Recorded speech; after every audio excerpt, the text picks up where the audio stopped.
კობახიძე ამბობს, რომ 9 აპრილის შემდეგ ადამიანების ექიმებთან მიმართვიანობა გაცილებით დიდი იყო, ვიდრე გასული წლის ნოემბერ-დეკემბერში. ტექნიკურად ეს ყველაფერი სწორია, მაგრამ საქმე გვაქვს მაინც კლასიკურ მანიპულაციასთან. და მოდით აგიხსნით, რა იყო განსხვავება 9 აპრილს და რა იყო განსხვავება გასული წლის ნოემბერ-დეკემბერში. 1999 წელს სობჩაკის დასკვნით სამედიცინო დაწესებულებებს 9 აპრილის შემდეგ 4000-ზე მეტმა ადამიანმა მიმართა. ხოლო მენაღარიშვილის მონაცემებით 200-ზე მეტს დაუდასტურდა ქიმიური მოწამვლა. შეიძლება კითხვა, რატომ იყო ციფრი ასეთი მაღალი? პასუხი შეიძლება ესეთიც იყოს. მაშინდელი ჯანდაცვის სისტემა გაცილებით პატიოსნად მუშაობდა, გაგიკვირდებათ და ვიდრე დღევანდელი. თავად ქართული კომპარტიაც კი მოსკოვისგან დაუყოვნებლივ გამოძიებას მოითხოვდა. რაც არ უნდა გასაკვირი იყოს, მაშინდელი ქართული კომუნისტური მთავრობაც კი ყველაფერს აკეთებდა სიტუაციის გამოსასწორებლად. შესაბამისად, ხალხში არ გაჩენილა განცდა, რომ ექიმთან მისვლა საშიში იქნებოდა. მეტიც, შეიქმნა მობილური ჯგუფები, ვინც სავარაუდო დაზარალებულებს კარდაკარ ეძებდა და საავადმყოფოში მიყავდა. მეორე მნიშვნელოვანი განსხვავება ნოემბერ-დეკემბერსა და 9 აპრილს შორის ის არის, რომ მაშინდელ დარბევაში რაიმე სახის სპეციალურად გაწვრთნილ სპეცრაზს არ მიუღია მონაწილეობა. ქართულ ხალხზე პირდაპირ როდიონოვის საჯარისო ნაწილები გამოგზავნდა. შესაბამისად, წინასწარ მომზადებელმა ჯარმა მთელი გეგმა აურია და სასტიკ დარბევაზე გადავიდა. საბჭოთა ჯარისკაცები მოქმედებდნენ როგორც დამსჯელები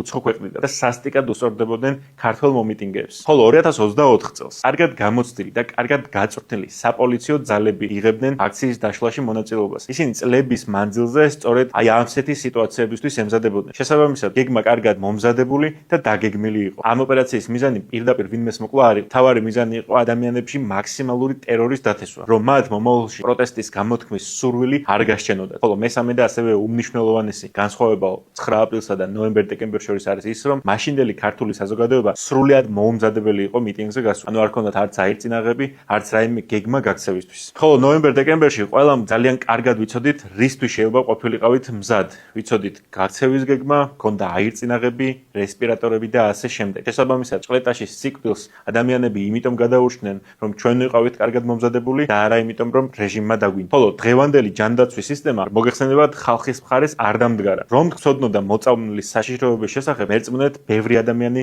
მაინც არ მიმართავდა საავადმყოფოებს. დასკვნის სახით რომ ვთქვათ, ორივე დარბევის მიზანი ერთი იყო: სამაგალითო დასჯა, მაგრამ განსხვავდებოდა ფორმები და მიდგომები. მაგრამ ამის მიუხედავად, ირაკლი კობახიძე 1999 წლის 9 აპრილს დიდი სიამოვნებით გაუცვლიდა ადგილს როდიონოვს, ხოლო როდიონოვი 2024 წელს დიდი სიამოვნებით შეასრულებდა ირაკლი კობახიძის მოვალეობას.